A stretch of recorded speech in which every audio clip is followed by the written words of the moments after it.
Hi Nels, Hi, how you doing? Okay. I'm doing really well, thank you. So here we are in St James's Park in Westminster, London, on a beautiful sunny day. Not a cloud in sight at the moment, in a really nice spot in the trees, on the grass in St James's Park. I'll just pan around so people can see. Lots of people outside enjoying the sunshine.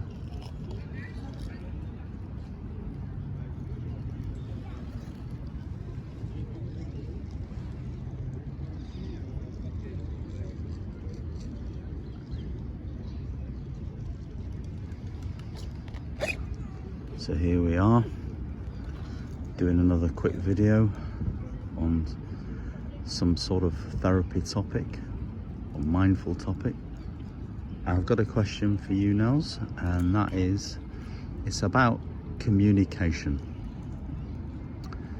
which is a massive thing for people, because if we communicate better, then we feel better about ourselves, don't we? So how do we communicate with somebody with a more positive, relaxed and kinder attitude and mindset? Okay, so how we communicate.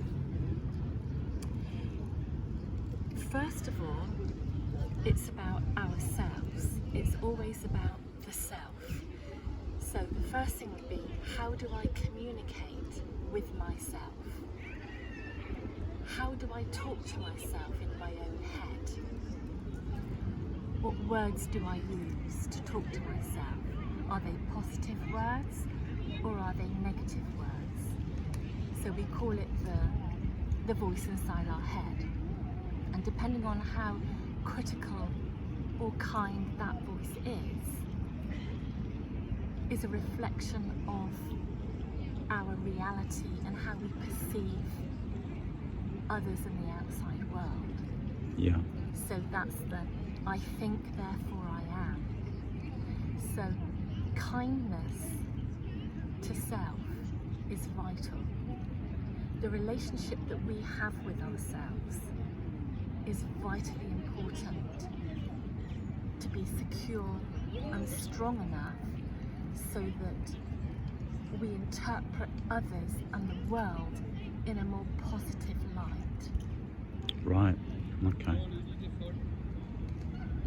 So what about those situations where we're having a difficult conversation with somebody, whether it's a partner, a friend or a work colleague or something, and it's a subject that bringing out a lot of unsettled feelings and emotions inside us.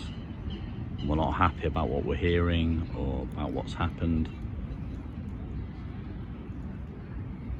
So, we are affected negatively by others and the world, what is said and what is done, according to how insecure our relationship is that we have with ourselves. So the more insecure and vulnerable we feel in relationship to ourselves, the more likely we are to experience negative feelings in the outside world or with other people.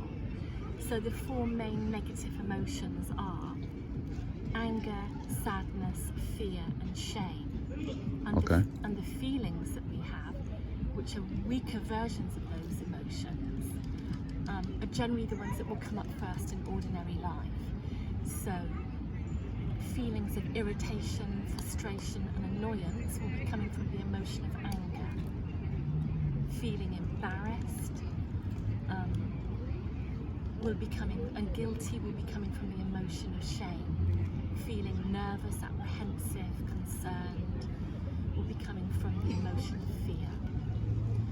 So the more insecure we are with ourselves, the more affected we will be by others in the world. Okay. So if we get into a potential dispute, stroke argument with someone, like for example, our partner, girlfriend, boyfriend, husband, wife, whatever, and they're saying stuff that we're not really enjoying hearing. They're disagreeing with us, well, we disagree with them. Have you got any kind of practical tips how we can manage that internally and be better? Yeah. So the vital thing to do here is, rather than projecting out and onto the other, is to project in and onto the self. Because it's our job to take responsibility for ourselves and to manage ourselves so that we can respond rather than react. And there is a huge difference between reacting through our emotions and feelings and responding to our emotions and feelings. Right. So we're looking to raise our self-awareness, our self-control, and our consciousness enough to be aware of our own process, so that we can take responsibility and manage our own responses to the outside world. So, what am I feeling and why am I feeling it? I'll give you an example. So to go back to having a discussion with your partner.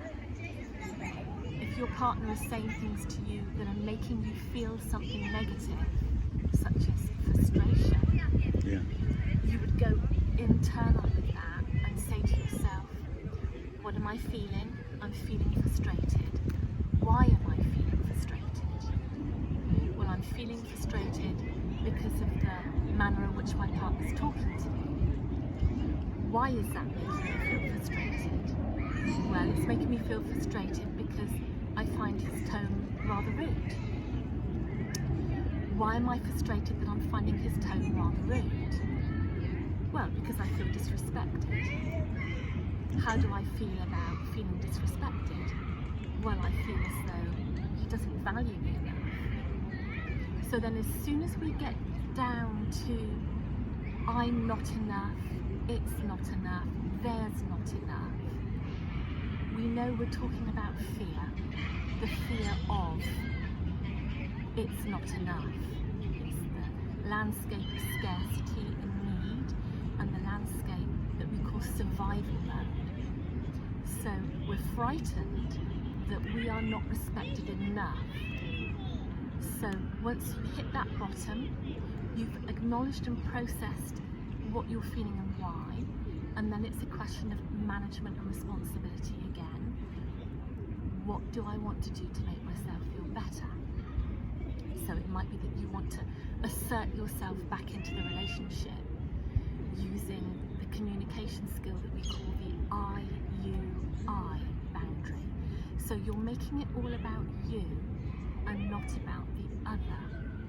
Right. So you might say, for example, I feel frustrated that you're talking to me with a tone of voice that I don't appreciate, and I would like you to be aware of that.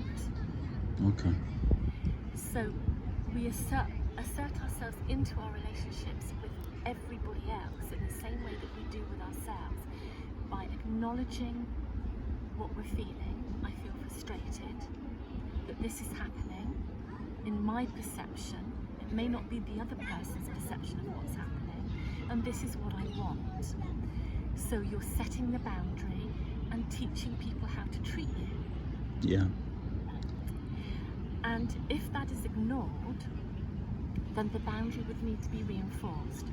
So if your partner says to you, oh, don't be silly, stop focusing on my tone of voice and listen to my words, you ignore the don't be silly, which is the criticism, and you go back to reinforce your boundary. So you will say, nevertheless, I'm sharing with you that I feel frustrated at your tone of voice. I just want you to be aware of that. Yeah. And you can try to do that 3 times.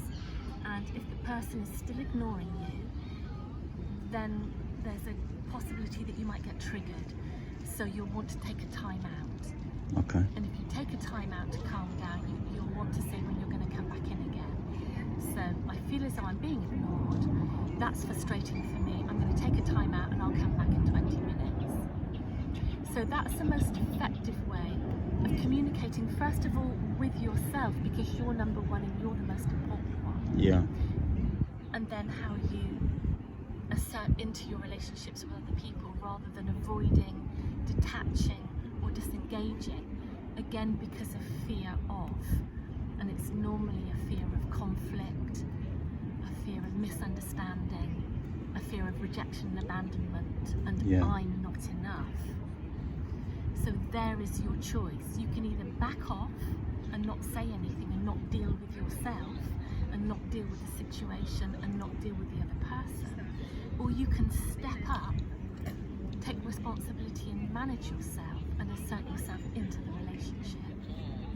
So we either make a fear-based choice, which will be some form of avoidance, or we make an I want choice, which will be a bit for some form of connection. Right. Okay. Brilliant.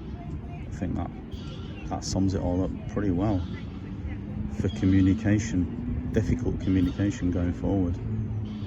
Hopefully it's going to help people. We'll leave it there then. See you soon.